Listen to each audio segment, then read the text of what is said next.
전문가의 장수 비결. 오늘 첫 번째 말씀드릴 집안은 우리나라 유학사의 큰 줄기를 이루었던 유명하신 분이죠. 아마 공부하는 분들 중 이분 모르는 분 없을 겁니다. 바로 진성이씨 집안 퇴계 이황 선생입니다. 자, 이황 선생이 유명하다는 건 너무나 잘 아실 건데 이분이 또 몸이 굉장히 허약했습니다. 관직 생활 동안에 20여차례나 벼슬을 그만두고 쉬기도 했습니다. 그만큼 몸이 약했습니다.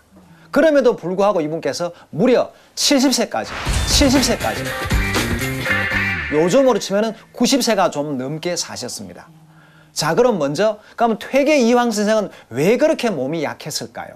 20살 때 워낙 공부에 심취해서 용수사란 절에 들어가서 먹고 잠자는 것도 잊고서 주역의 이치를 탐구하다 보니까 공부에 너무 몰두했죠. 그래서 몸을 굉장히 상하게 돼서 그것이 또 평생으로 몸이 허약해졌습니다. 자, 이것이 끝이 아닙니다. 첫 번째 부인이 6년 만에 둘째 아들을 놓다가 그만 돌아가시고 말았습니다. 그래서 또 30살에 재혼을 했는데 재혼한 부인마저 또 몇 년 지나서 아들을 놓다가 또 사망했습니다. 거기다가 또 둘째 아들이 또 22살이라는 어린 나이에 또 사망하고 말았습니다. 가족의 죽음을 3번이나 지켜봐야만 했다. 얼마나 마음이 서리고 아팠겠습니까? 거기다가 또 37살에는 모친이 돌아가셔서 호르몬인 모친이 돌아가셔서 또 얼마나 슬펐겠습니까? 그래서 평생을 골골하면서 지내야만 했습니다. 자, 그럼에도 불구하고 이 퇴계 선생님께서 70세까지 장수할 수 있었던 비결. 첫째는 뭐냐? 몸이 그렇게 약했기 때문에 굉장히 조심을 했습니다.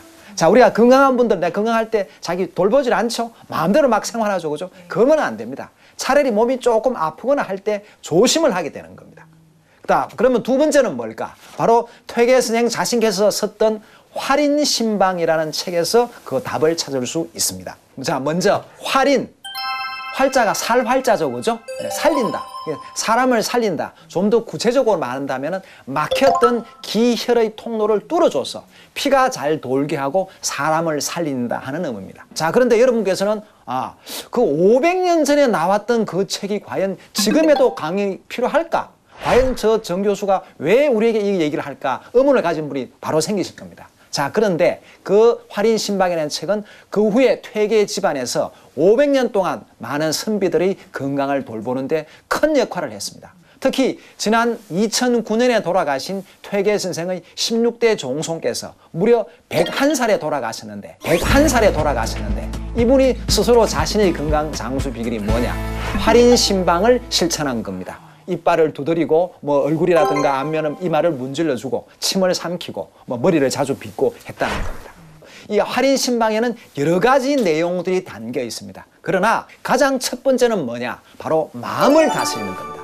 우리 사람의 모든 병의 뿌리는 마음에서 비롯된다. 그래서 마음을 잘 다스리는 것이 제일 첫 번째다라고 했는데 좀 고리타분 얘기 같습니까? 그게 아닙니다. 현대 요즘 서양의학에서 나오는 암의 원인 가장 큰 게 뭡니까? 스트레스입니다. 당뇨병도 스트레스와 관련이 있습니다. 심지어 감기도 스트레스와 관계가 있죠. 그래서 사실은 마음만 잘 다스린다면 거의 많은 병들이 예방할 수가 있고 빨리 나을 수가 있습니다.